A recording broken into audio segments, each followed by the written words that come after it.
ओम पूर्णमदः पूर्णमिदं पूर्णात् पूर्णमुदच्यते पूर्णस्य पूर्णमादाय पूर्णमेवावशिष्यते. So welcome to our Saturday morning session. First of all, let me extend my greetings to all of you on the just concluded Janmashtami. It was a great celebration in India, all over the country, and since we are on Bhagavad Gita, it's appropriate to pay tribute to Lord Krishna in our session. Let's also wish all the best for G20 summit, which is being held in Delhi from today.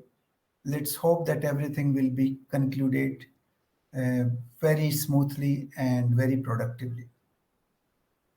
Now let's start on the verse number 12 onwards of chapter 14 of Bhagavad Gita. Now, just to recapture a little bit, in this chapter, Lord Krishna started saying that the nature or the physical gross nature is the place where he puts the seed of consciousness. And with the combination of the two, the whole universe comes into existence.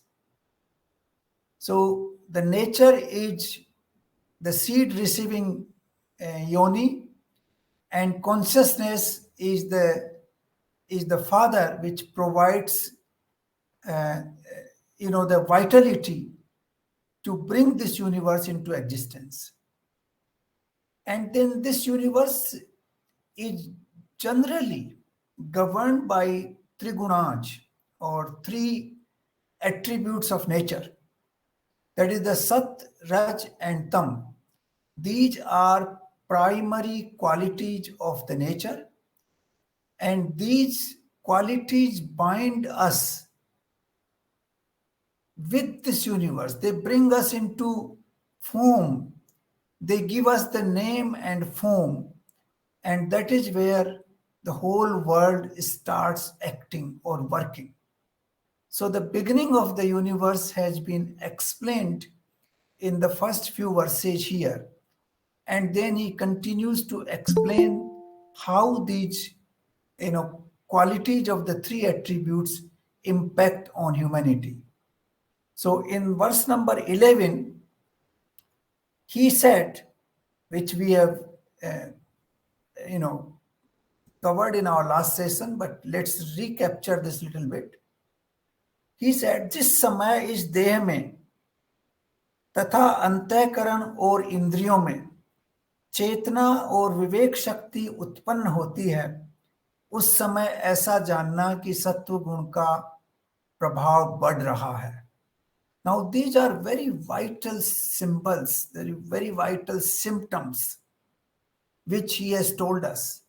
Whenever we feel that there is a rise of consciousness in our body mind complex, and when our intellect is becoming sharper, vivek, not actually intellect but vivek, when we are able to discriminate between good and bad properly, that is the moment when we are witnessing increase of sattva gun. So this is very, very useful for all of us. We can monitor our body mind complex and observe when do we have increase in our consciousness, increase in our discriminatory power to distinguish between good and bad. That is the moment when sattva is rising. Now verse number 12.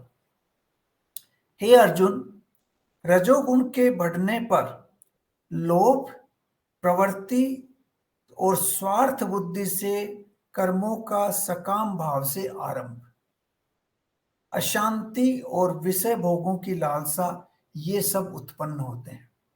Now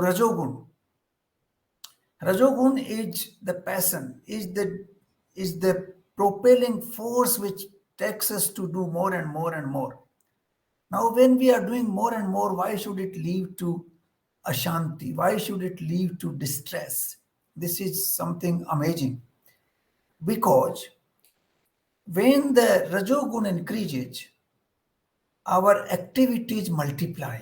We try to multiply our activities. But all those multiplications happen with a motive. Motives are what? Lobh and Swarth Buddhi. These are the two propelling forces. One is that you become greedy. That if I have 1 lakh rupees, now I must have 10 lakh and then I have 20 lakh. If I have a small house, I should have big house.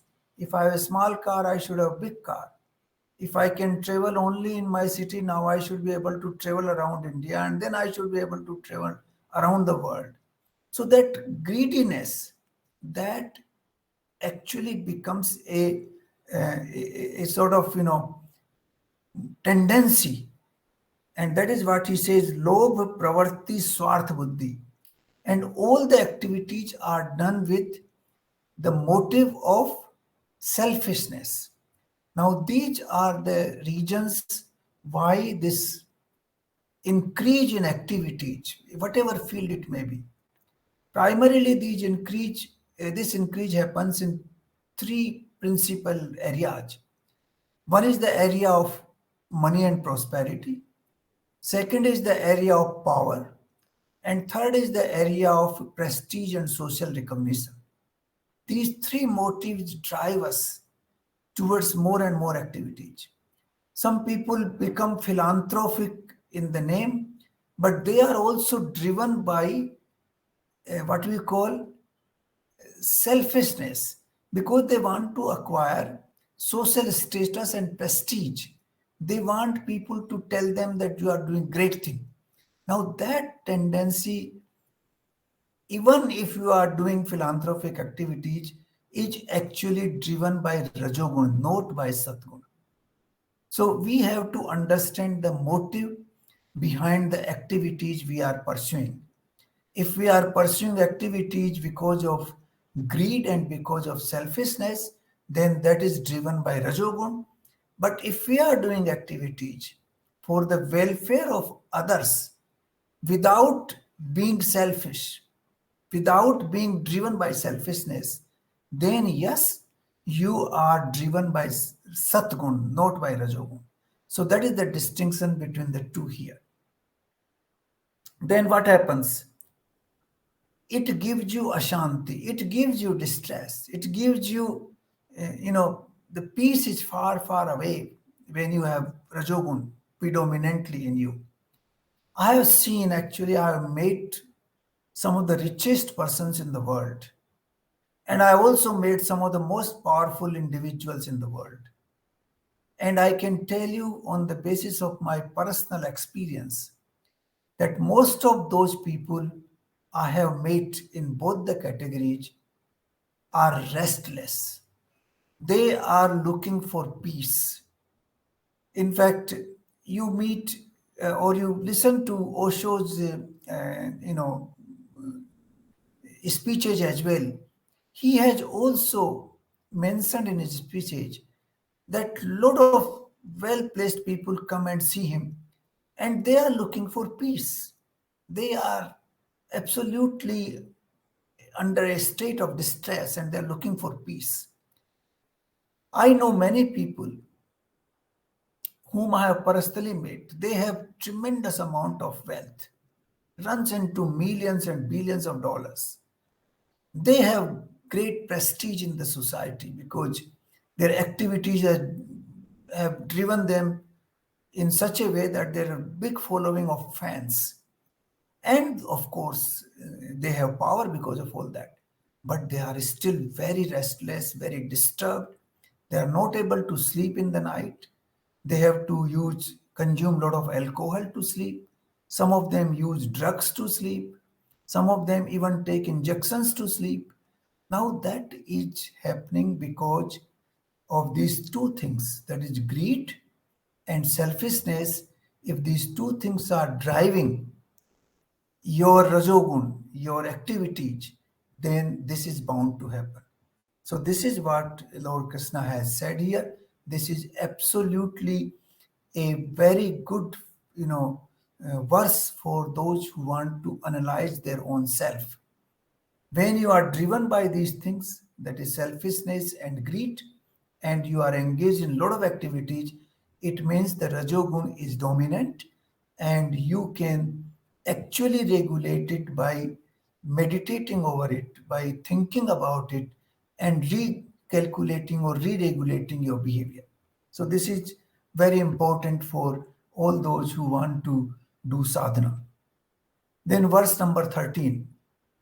हे अर्जुन, तमोगुण के बढ़ने पर अंतःकरण और इंद्रियों में अप्रकाश, कर्तव्य कर्मों में अप्रवृत्ति और प्रमाद अर्थात व्यर्थ चेष्टा और निद्रादि अंतःकरण की मोहिनी वृत्तियां, ये सब उत्पन्न होती हैं.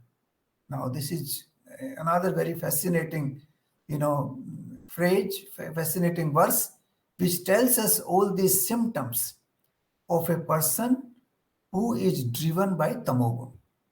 The first one is indriyo mein aprakash. Aprakash means he is not able to discriminate between what is gyan and what is agyan, what is good, what is bad, what is moral, what is ethical, and what is not. So that discriminatory power is not there. So that is what is called aprakash.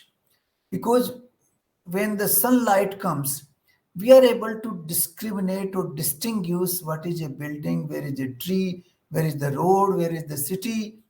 In the dead of the night, when there is no light, we cannot distinguish between a plant and a tree and a building and a road and a city. That power to discriminate disappears in the night because there is no prakash. So this is the situation in which a person driven by tamogun lands himself up. He is driven by aprakash, where he is not able to distinguish clearly what is what. The objects are not very clear in front of him. The ideas are not very clear. He is not able to have that vivek, have that discriminatory power to say this is good, this is not good, this is I should do, this is not I should not do. That power is missing. That is first thing. कर्तव्य कर्मों में अप्रवृत्ति. He might be doing a lot of things, but those are not kartavya karma. You have to do things which are supposed to be done as a part of our existence.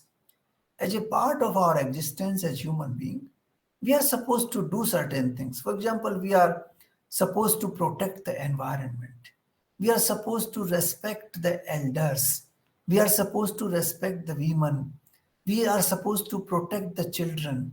We are supposed to, spread knowledge. Now, there are certain things which are inherent duties of each one of us as human being.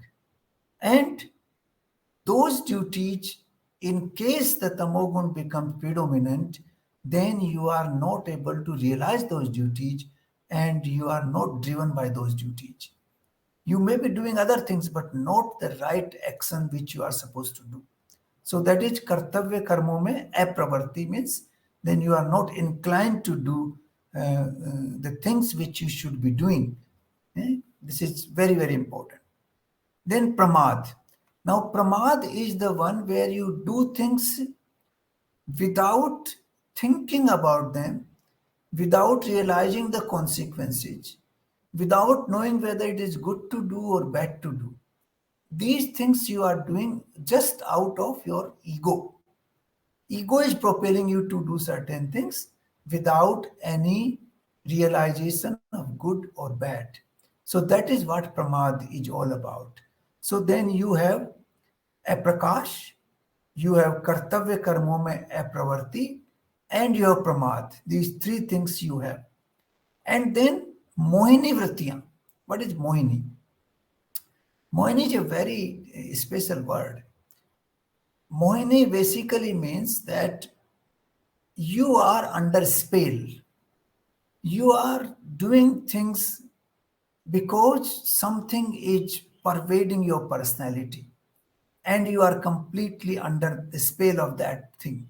Now, this is what happens in Tamogun. Tamogun becomes a sort of, a overpowering force where you keep doing things without knowing what you are doing and you are enjoying them while doing. And then after a while, when you realize what you have done, then you feel that it was very bad. Now, what happens under that spell? Under that spell, you become alcoholic. For example, you keep drinking. You know, people, they take some drink and then more and then more and more. They are enjoying at that time. And when after the session is over, then they realize, oh, they have done wrong thing. They have taken so much alcohol now that destroying their health, their body and mind are not under their control. That is what happens. Similarly, is the impact of drugs. That is also Mohini. People take drugs and they are driven into that tendency, and then that tendency takes over and they keep taking and taking. It's extremely difficult to give up those habits later on. I know one of my friends whom I know since my college days. He is having serious health issues for years, but he is still alcoholic. He has been alcoholic for a long time. And I've been telling him to abandon it. But even when he's, completely in bed under so many medications, even then he has that urge to drink. Now, that kind of thing is called Mohini Pravatiya. That tendencies which, overtake your overall force. Your consciousness is completely overshadowed by that kind of tendencies. That is Mohani Pravartiya. That is what happens when Tamogun predominates your personality. So these three, 11, 12, and 13 verses give us a very profound analysis to analyze in what kind of spell we are. Are we proceeding towards Sattvagun? Are we proceeding more towards Rajogun? Are we proceeding more towards Tamogun? So this is what we can analyze. We can meditate over these and analyze our own actions and improve upon them. Now that improvement is possible if we do meditate and do think about our own behavior. Now verse number 14.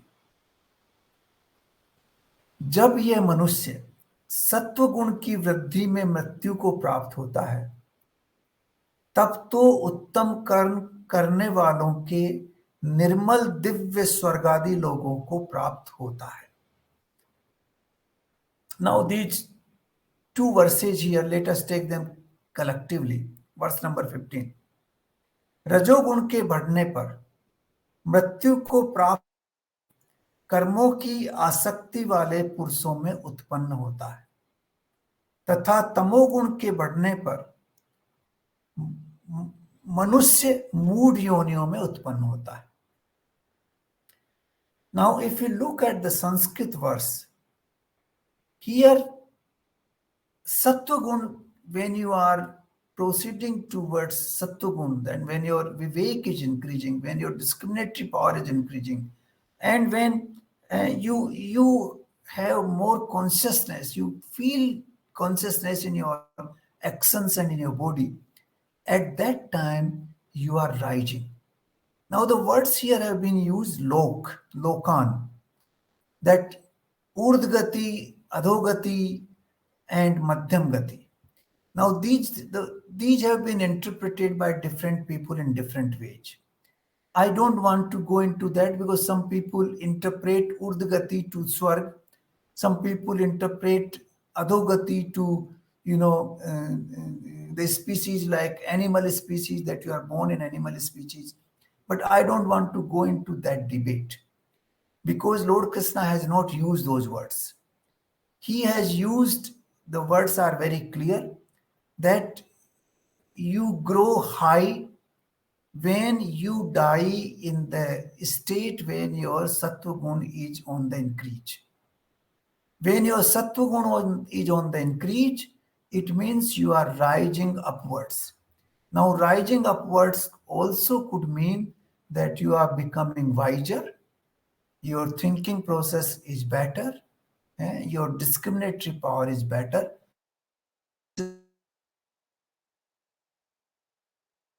Simply means that you are becoming a better human being. That is what I would like to state here. That when you are dying in the state of increase of Satgun, then you die as a better human being. And when you take birth again, then you take at that higher pedestal, at a place where you are higher compared to what you were in the previous birth. So this is how I would like to interpret it. Now, the word, for example, in the Hindi translation, they have used the word Swargadik Lokon ko. Now, that is not the word in Sanskrit. In Sanskrit, it's higher loko, the lok which are higher, not Swarg. No, nowhere it is mentioned Swarg. It says lok which are higher. I interpreted that you take birth as a more developed or better human being once you die, when you are growing high in satguna. Then रजोगुण की बढ़ने पर अगर मृत्यु को प्राप्त होते हैं, now rajasi pralayam gatva karma sangasu jayate. Now those who die when the rajogun is on the increase, then karma sangasu, sangisu. Karma sangisu means you are born in such a way that you will do more and more activities. You will be engaged in more and more work. You may be a big entrepreneur, you may be a powerful politician, you may be a philanthropist looking for, prestige all around. So you may be born in that category where you are able to discharge more and more activities. You are engaged in more and more karma all the time. So that is when a person who dies while increasing in Rajogun, it means he will be born in such a place or such a family where he will be able to do more and more activities. He will be able to undertake a variety of activities in different fields. That is what it means. Then the third one,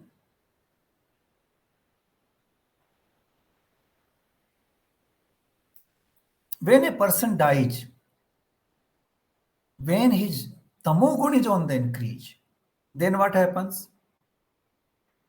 He or she says, mood yonu sujayate. Mood yoni sujayate.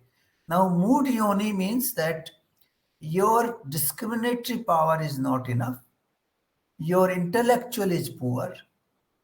You are not able to, distinguish between what is good, what is bad. So your level as a human being is lower.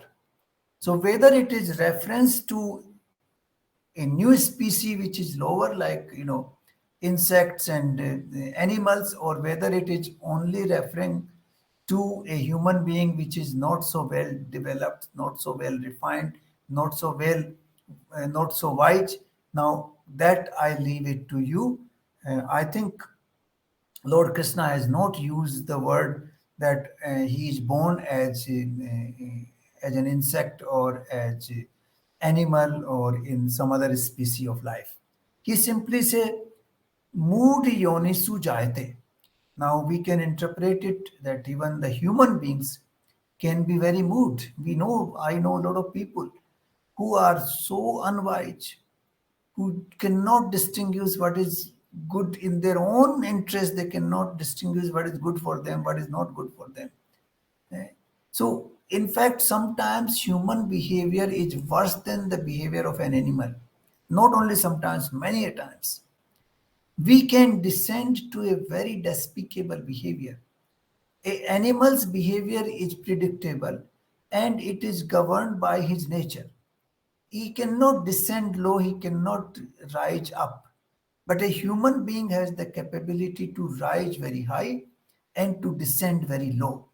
So I would say here that once a person who is dying at a time when his tamogun is on the increase, he will be reborn in such a situation, in such a condition where he will be having very poor wisdom.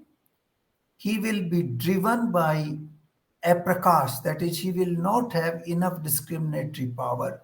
His consciousness would be not very high, he would be lower in consciousness. So, this is how I would interpret these two verses. When you are dying in the state when you are rising in satogun, when you are dying in the state when you are rising in tamogun, and when you are dying in the state when you are rising in rajogun. So these three states are very, very important. So this is a indication to us that we should keep working for increasing our satogun till the end of our life. Till the last day, last breath of our life, we should keep working for enhancing our satogun. So that when we die, when you are reborn in a very higher pedestal, where your wisdom is more, and your discriminatory power is high, and you are able to take better decisions and better actions.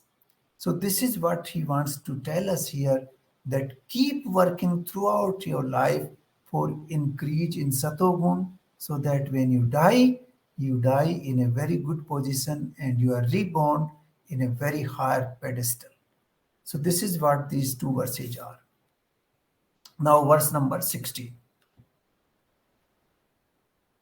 श्रेष्ठ कर्म का तो सात्विक अर्थात सुख ज्ञान और वैराग्य निर्मल फल कहा गया है।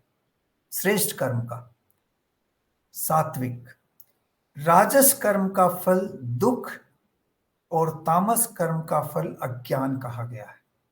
Now this is basically recapitulating what he has said in verse number 11, 12 and 13. He is redescribing it in a very, concise way, that if you are doing sattvic work, if you are doing good of others without any selfish motive, if you are doing things with proper consciousness, with using your discriminatory power and your wisdom properly, then you will be reaping the harvest of sukh. That is, you will be having happiness, and jnana, that is, you will be wiser, and vairagya, that is the three qualities, sukh, jnana and vairagya. Now, sukh is not anand. Sukh is basically opposite of dukh, and therefore it is happiness, unhappiness, but this is still transient in the nature, because anand comes only when you transcend all the three gunas. The anand is not possible with satgun. With satgun you will get happiness, but it will be transient again. It will last for years, but it will not last forever. So this is how he says that. And Gyan is basically because you have that prakash in your mind, in your intellect. That prakash will guide you to discriminate things, where you can distinguish what is good, what is bad, what is ethical, what is not ethical. And the same way as we distinguish variety of objects on the earth when the sun is there. When the sunlight is not there in the night, you cannot distinguish between different objects. The same way, a person driven by sattvic gunas is able to distinguish what you call between variety of things which exist in this world, and that is called gyan. and Vairagya. Vairagya is basically you become disenchanted towards the world. You have a sort of what you call distance between your activities and the world. You start feeling that the world is basically a theater where I have been sent to do my action, and I complete my action, and I, finish with this work and I go back.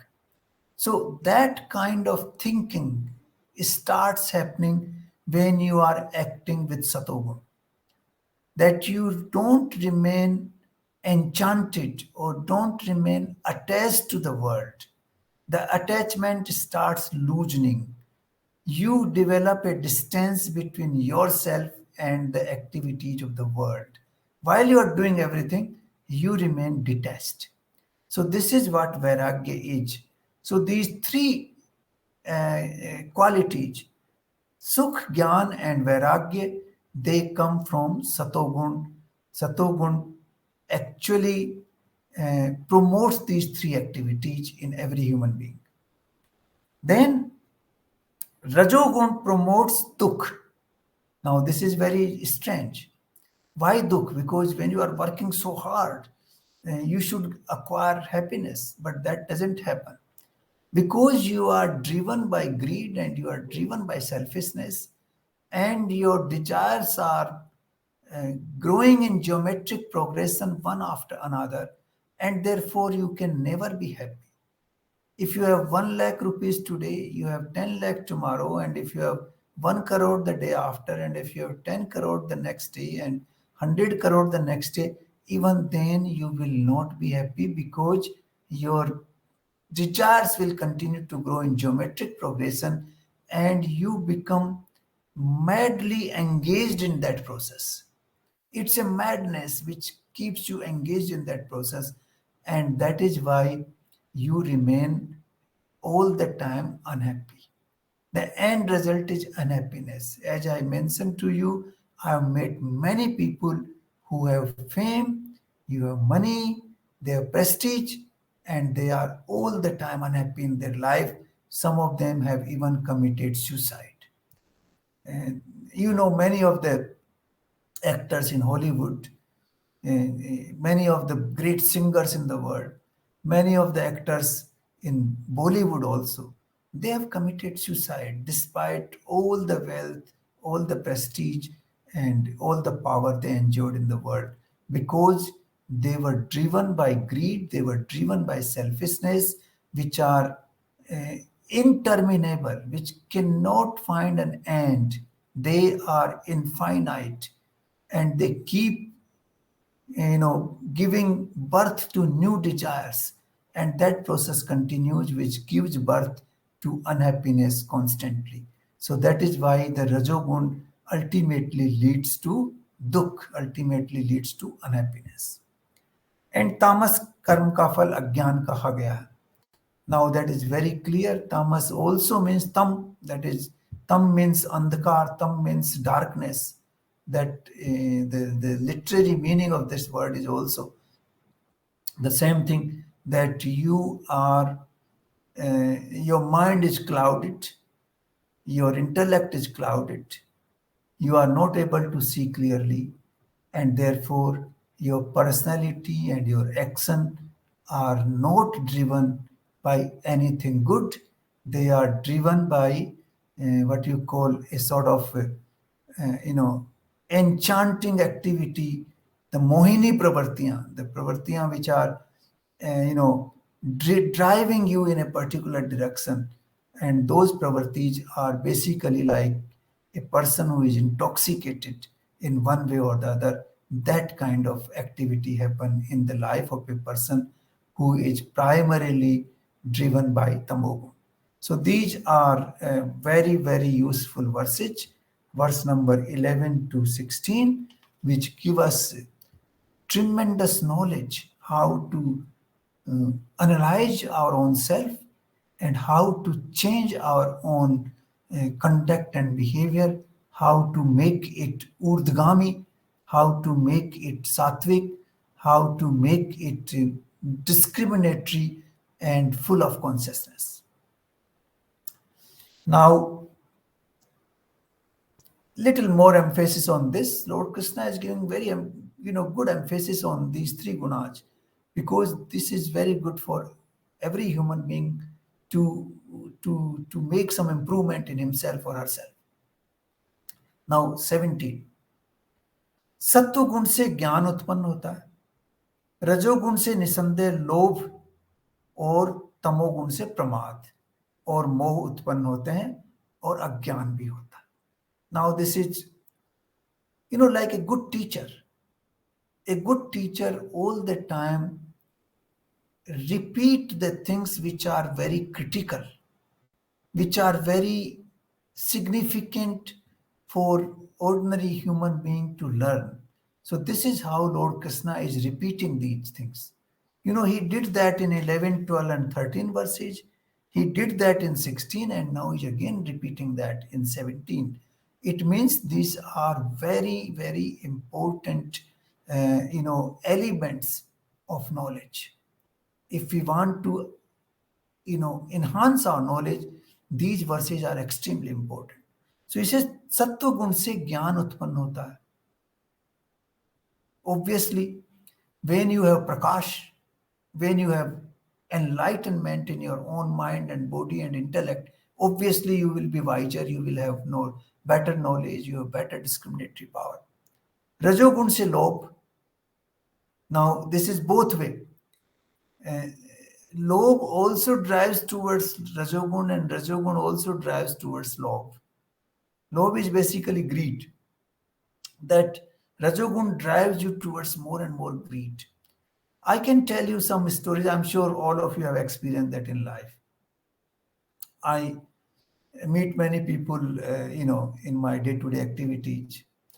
So some people who are very rich, fabulously rich, even in Jaipur, because they, the way they have their houses and the cars they drive and the kind of things they do. But when it comes to sitting down in a restaurant and having a coffee together, they are hesitant to pay even for the coffee. You see, the people who are so rich, for them, 100, 200, 500 rupees means nothing. But because they are driven by greed, they don't want to spend even that much. When I go for golf, I know that some of the caddies, they naturally expect something from the player. And these rich players are the most greedy. They pay them the least, and they feel very unhappy. And some of them come and tell, they also talk amongst each other. They also talk to us once a while. And they say, no, this guy is very rich, but he's very conjuice, bahut conjuice. Well, this is the kind of comments they make. And this is true in every life. I've seen that in my life. I'm sure each one of you have seen that. The people who are very wealthy in life, who have enormous wealth, they are absolutely miser, because they are driven by greed. They feel that even 100 or 200 rupees will add to their wealth, and they are not able to spend that. So this is how the greed works. And then tamogun se pramad and moh. Mohini and pramad. Pramad is basically an action which you or somebody does without understanding its implications, without analyzing the pros and cons, without analyzing whether it is worth doing or should not be done. He just does it because of his ego. It has come into his mind to do it, and he just does it. So this is what pramad is. He is this kind of person is having very poor knowledge, very poor wisdom, and is driven by certain, habit inside without realizing what he's doing. And mohini vrati, moh, basically that he remains spellbound because of certain activities, certain people, certain things surrounding him, which have given him that spelling, kind of tendency. I gave you the example of alcoholism, the drug addiction. Actually, that also applies to the power. The addiction of power can also be very damaging sometimes. So all these things where you are attached and addicted to the world outside, then you are under what you call moh, spell of moh, or spell of uh, doing things without understanding their implications. Now, before we proceed further, I would like to emphasize here three things. The first is that in Sattva Gun, in Rajogun, and Tamogun, in all the three, you are still looking for happiness outside in the world. You are not looking for happiness inside. That is why Tamogun, that's what Lord Krishna says, Tamogun से ज्ञान का लोभ हो जाता है, सुख का लोभ हो जाता है, that I am happy and I am knowledgeable. That ego develops and that creates a sort of bondage. So even in Sattva Gun, we are looking for happiness in this world which is outside us. In Rajogun, of course, we are looking for happiness outside. In the activities, we are driven to more and more activities, so we are looking for happiness outside. And Tamogun, of course, you don't even know what you are doing. You are spellbound and you are doing things unconsciously. So, in all the three, we are looking for happiness. Everybody is looking for happiness. Whether you is under the spell of Tamogun, he is also looking for happiness. He looks for happiness in drugs. He looks for happiness in alcohol. He looks for happiness in satisfying his false ego. In Rajogun, of course, we are looking for happiness in wealth, in prosperity, in power, in prestige, things like that, in sexual activities. And then in Sattva Gun also we are looking for happiness either in knowledge or in in happiness itself. The happiness also becomes an addiction itself. So we are looking for happiness in the world outside. That is why these three gunas bind us to the world. And that is what Lord Krishna has said in verse number 5. हे अर्जुन, सत्व गुण, तमोगुण और तमोगुण ये प्रकृति से उत्पन्न तीनों गुण अविनाशी जीवात्मा को शरीर में बांधते हैं. शरीर में बांधते हैं तीनों गुण. Because we are looking for happiness in the outside world, whether we are under the spell of Sattva Gun, Tamogun, or Rajogun. So that is one point. The second point is the consciousness which is infused by the Lord, by the supreme power in the nature, which gives birth to this universe. That consciousness is part of the supreme power, which is part of the Anand, which is part of what we call Satchitanand. That is Sat, Chit, and Anand. That gives consciousness, that is eternal, and that gives bliss or eternal happiness. So that Satchitanand combines with the three gunas of nature to create this Jivatma. But what the third important point, what happens is that we ignore the consciousness part and we give emphasis to the body-mind complex, and we are all the time looking after the body-mind complex driven by three gunas, and therefore we remain in bondage all the time in this world. So these 3 points we must understand. The bondage happens because of the three gunas. We are attached, because we are looking for happiness either in sattvic activities or in rasic activities or in tamasic activities. Since we are looking for happiness in the outside world, it becomes the cause of our bondage, and that is what Lord Krishna has said in verse number 5, that these तीनों गुण जो हैं, all the three attributes of nature, they bring this jivatma into state of bondage into this world. So that is first very important point.